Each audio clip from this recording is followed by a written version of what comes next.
Istanbul, die Stadt der 7 Hügel, eine Reise von heute in die Vergangenheit. Wir reisen 126 Jahre zurück ins Istanbul der frühen 1900er Jahre. Man sagt ja manchmal, man wünschte sich ein Fenster zur Vergangenheit, um die Menschen von damals zu sehen. Genau hier sind wir jetzt. Wir beginnen. Sultan Ahmed, es sind wahrscheinlich die frühen Morgenstunden. Wie ruhig sind doch die sonst so belebten Straßen unserer Zeit. Keine Hektik, keine Sorge, irgendwohin eilen zu müssen.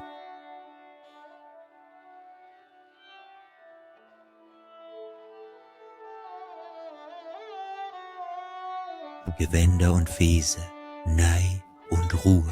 Vielleicht schienen sie mit dem Klang der Nei jene aufzurütteln, die sich ihrer inneren Welt nicht bewusst waren. Eine ruhige, doch große Menschenmenge. Gibt es solche stillen Menschenmengen im heutigen Istanbul noch, meint ihr?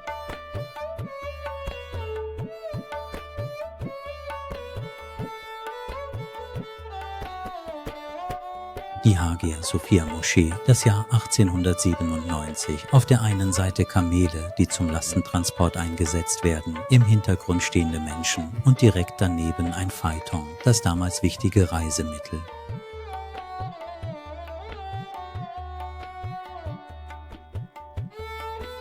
Meint ihr, die Last dieser Kamele ist zu groß oder die des Kameltreibers?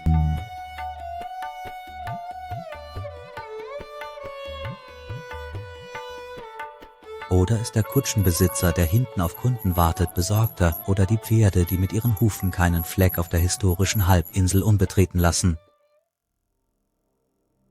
Unsere aktuelle Reise führt uns an einen völlig anderen Ort. Wir machen eine Zeitreise ins Jahr 1870. Im Istanbul des Jahres 2026 kennen Sie sicherlich die Möwenschreie am Ufer und die lauten Echos der Menschenmassen. Das hier ist Sarıyer, wenn man es mit dem heutigen Istanbul vergleicht. Wie ruhig es doch ist, nicht wahr? Und die Rufe der Möwen, wie unglaublich klar sie sind, weil es hier weder Motorenlärm noch Menschenmassen gibt.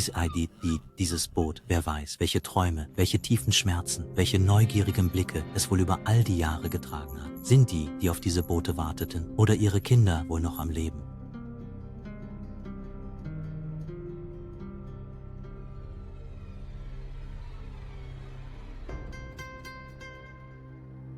Genau 25 Jahre nach der vorherigen Szene. Wir sind wieder in Sarıyer. Geändert haben sich eigentlich nur die Jahre. Fischer, die um ihr Brot kämpfen, und vielleicht Makler, die auf sie warten. Glauben Sie, Sie hätten geahnt, dass jemand Ihre Fotos 125 Jahre später betrachten würde? Oder hätten Sie nicht in jenen Jahren am Ufer von Sarıyer mit einem Boot den Bosporus beobachten wollen?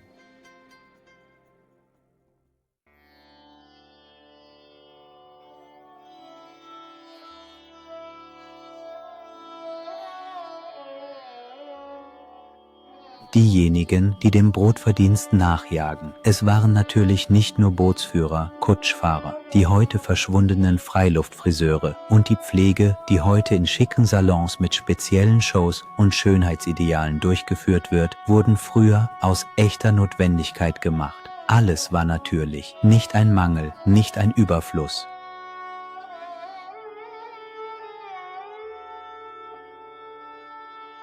Natürlich war Istanbul in den 1900 Jahren nicht völlig still. Einer der Orte, an denen die Stille gebrochen wurde, waren die Marktplätze. Im Jahr 1890 einige Markthändler mittleren Alters, die sich mit ihren Geschäften und der Buchhaltung befassten, in einer Zeit, in der Hygiene keine Priorität hatte, einer natürlicheren Ära.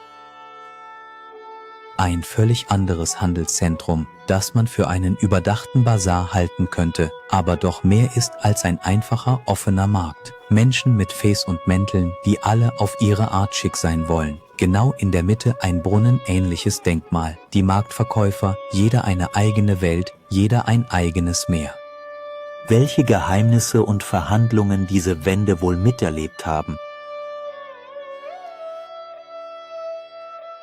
Es ist Zeit, die Müdigkeit des Tages abzuschütteln. Unsere weisen Älteren beginnen ihre Sätze ja oft mit »zu unserer Zeit«. Und genauso ein Kaffeehaus ist dies hier, wo sich die Menschen in Istanbul vor Internet und Social Media trafen. Auf der einen Seite Kaffee auf glühenden Kohlen, auf der anderen Seite ein Mann, der den Rauch einzieht, als würde er seine letzte Wasserpfeife rauchen. Aneinandergereihte Gebäude, Geschäfte zu beiden Seiten, einige Männer, die Hüte tragen und Kinder, die kurze Hosen tragen. Wo, glauben Sie, befinden wir uns hier? Trotz fehlender Bildunterschrift in den Archiven ein sehr lebendiger Ort, der an einen hohen Bürgersteig erinnert, eine Straße im europäischen Stil, die wahrscheinlich nach Galata führt.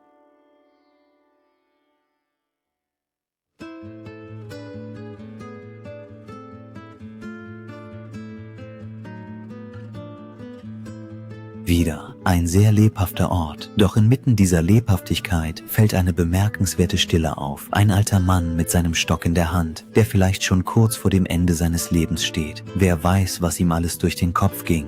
Die Treppen, die Hunderttausende wir betreten hatten, waren vielleicht für einige die wichtigen Stufen eines Lebens voller Höhen und Tiefen. Vom alten Mann, der seine letzten Tage lebte, über seine Reue und seinen inneren Schmerz nachdachte, reihten sich in einer Reihe auf einem Leben, das Wasserpfeife raucht und die Zeit gedankenlos vergeudet.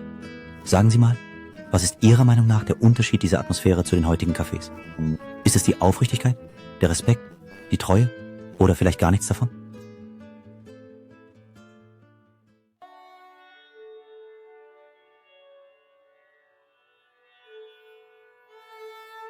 Aşık Veysel pflegte zu sagen, das Leben sei ein Gasthof mit 2 Türen, auch wenn sich die Zeiten ändern, die Gebete auf den Grabsteinen, die Realität des Todes, die Schmerzen der Geburt, all das bleibt unverändert. Stellen Sie sich nur vor, während seine Mutter noch damit beschäftigt war, das Baby in ihren Armen großzuziehen, schloss dieses Baby von damals schon vor vielen Jahren für immer die Augen vor dem Leben. Wir gehen Tag und Nacht durch eine Herberge mit 2 Toren.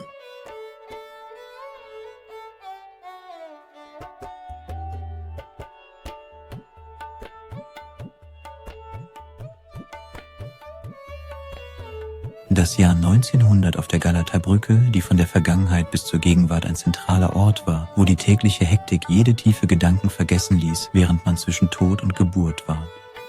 Wer weiß, was die Hunderte von Menschen, die über die Brücke gingen, so in Atem hielt. Haben sie wohl jemals über die Zukunft der 2000er Jahre nachgedacht? Doch mal ehrlich, haben wir uns jemals gefragt, wie die 2000er Jahre aussehen werden? Werden sie kommen? Und wenn ja, was ist mit uns?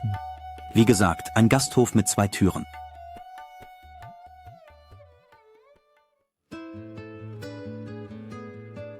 Sie werden wirklich sehr überrascht sein, wenn Sie erfahren, wo genau das hier ist. Sein Name ist gleichzeitig der eines Fußballvereins, der untrennbar mit ihm verbunden ist. Die Beşiktaş-Anlegestelle, im Hintergrund ankernde Schiffe, direkt am Ufer provisorische Häuser. Beşiktaş, heute einer der bekanntesten Stadtteile, sah vor einem Jahrhundert noch genauso aus. Und in 100 Jahren?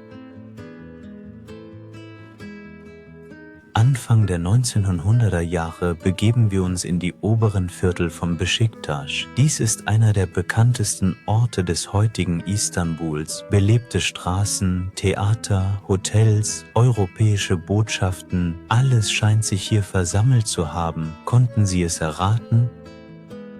Ja, das hier ist der Ort Pera. Das ist, wie es heutzutage genannt wird, Beyoğlu.